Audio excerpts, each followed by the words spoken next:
Bonjour à vous mes petits Photoshoppers, j'espère que vous allez bien. Aujourd'hui on va voir à quoi sert Photoshop CC et je vais vous donner ses 6 utilisations les plus courantes. Une des premières utilisations de Adobe Photoshop CC est la retouche d'image et également la manière dont vous allez pouvoir faire des montages photos.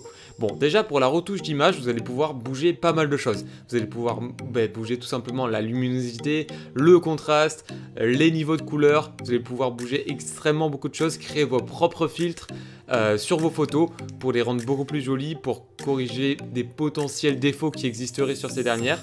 Et c'est un logiciel très puissant. On ne parle pas du petit logiciel qu'on a sur nos téléphones ou sur les filtres Insta. C'est quelque chose de beaucoup plus qualitatif et quelque chose qui va vraiment améliorer toutes vos photos. Aussi, on peut faire un petit peu, comme je le disais, du montage photo. Par exemple, si vous avez un bouton qui vous gave sur votre tête, vous pouvez complètement l'enlever en 2 clics. Une chose qui nous arrive, je pense, tous très souvent, c'est des gens qui passent ou des gens qui viennent squatter carrément derrière nous quand on prend une photo et donc ils sont à l'arrière-plan et on a envie de les enlever ces gens-là. Eh bien, sachez que ça, c'est possible avec Adobe Photoshop CC et je vous le montrerai sur cette chaîne d'ailleurs. En quelques clics, vous pouvez les détourer et les enlever de la photo comme s'ils n'avaient jamais existé.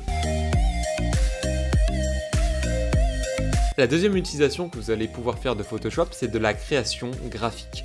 C'est-à-dire que vous allez pouvoir faire des petits visuels de ce que vous souhaitez, que ce soit donc pour le web, c'est-à-dire pour les sites internet, pour les réseaux sociaux, ou que ce soit pour tout ce qui s'imprime, on appelle ça le print.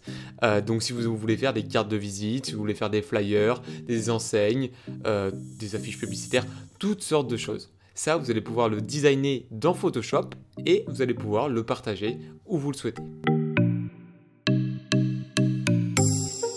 Vous allez pouvoir faire du web design avec Adobe Photoshop. Donc qu'est-ce que c'est? Ça va être concevoir des pages d'applications ou de sites internet tout simplement.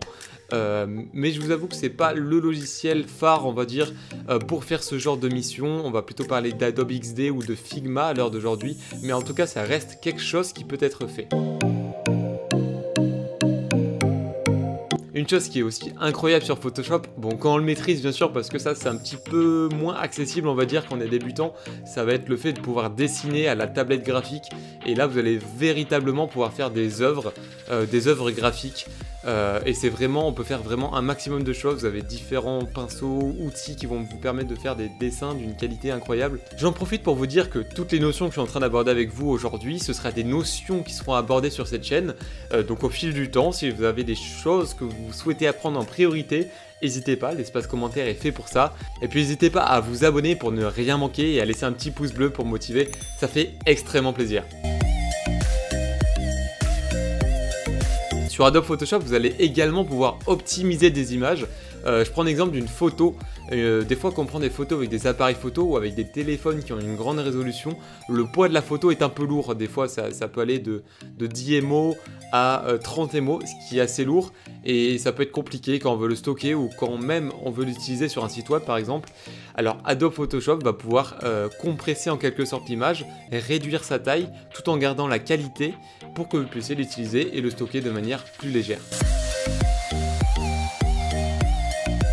Et également un petit truc qui est très amusant à faire sur Photoshop, vous allez pouvoir réaliser des gifs sur Photoshop directement avec plusieurs montages photos. Vous assemblez tout ça et vous allez pouvoir exporter un véritable gif que vous aurez fait vous-même, que vous aurez personnalisé et qui sera finalement propre à vous-même. Et ça, c'est ce qu'on veut! Bon voilà, j'espère vous avoir appris encore quelques petits trucs sympas aujourd'hui. Si jamais la vidéo vous a plu, n'hésitez pas à la partager, à me rejoindre sur les réseaux sociaux.